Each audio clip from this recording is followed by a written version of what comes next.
এজলাসে ভাঙচুর, বরিশাল জেলা আইনজীবী সমিতি সভাপতি আটক। বরিশাল থেকে আহমেদ হোসেন রিপনের প্রতিবেদনে দেখুন বিস্তারিত। বরিশালে আদালতের এজলাসে ভাঙচুরের ঘটনায় বরিশাল জেলা আইনজীবী সমিতি এর সভাপতিকে আটক করেছে আইনশৃঙ্খলা রক্ষাকারী বাহিনী। কি ঘটছিল যদি একটু স্পষ্ট বলতো? আদালতে ভাঙচুরের এটা বিষয় বিচার করতে পারে এই হইলে আমাকে টাকা দিয়ে সভাপতির মুক্তি চাই, মিথ্যা মামলা মুক্তি চাই, সভাপতির মুক্তি চাই। মামলা দিয়েছে এবং আদালত কি সিদ্ধান্ত দিল? আপনারা জানেন যে গতকালকে আদালত বর্জনের মধ্যে একটি কর্মসূচি ঘোষণা দিয়েছিলেন আইনজীবী বরিশাল জেলা আইনজীবী সমিতি থেকে। এই কারণে ওইখানে যখন বরিশাল জেলা আইনজীবী সমিতির সদস্যরা প্রতিবাদ করতেছিলেন, ওই প্রতিবাদকে কেন্দ্র করে বিজ্ঞ বিচারক ক্ষুব্ধ হয়েছে। ইতিমধ্যে আপনারা সেই বিষয়টি জেনেছেন। আমরা প্রক্রিয়াগতভাবে যেহেতু তাকে গ্রেপ্তার করেছে একটি সুনির্দিষ্ট মামলায়, আমরা জামিনের আবেদন করেছি।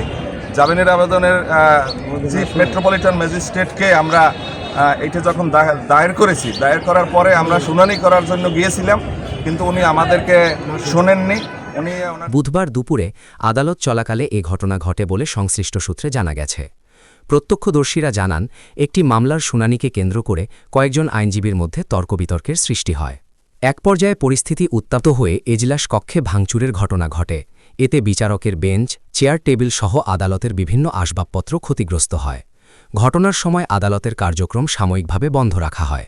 খবর পেয়ে পুলিশ দ্রুত ঘটনাস্থলে পৌঁছে পরিস্থিতি নিয়ন্ত্রণে আনে। পরে তদন্তের স্বার্থে এবং ঘটনার সঙ্গে সংশ্লিষ্টতার অভিযোগে জেলা আইনজীবী সমিতির সভাপতিকে আটক করা হয়। তবে তাৎক্ষণিকভাবে তার বিরুদ্ধে কোন ধারায় ব্যবস্থা নেওয়া হয়েছে সে বিষয়ে বিস্তারিত জানানো হয়নি। এ বিষয়ে পুলিশ কর্মকর্তারা জানিয়েছেন, ঘটনার ভিডিও ফুটেজ সংগ্রহ করা হচ্ছে এবং প্রত্যক্ষদর্শীদের বক্তব্য নেওয়া হচ্ছে। তদন্ত শেষে জড়িতদের বিরুদ্ধে আইনানুগ ব্যবস্থা গ্রহণ করা হবে।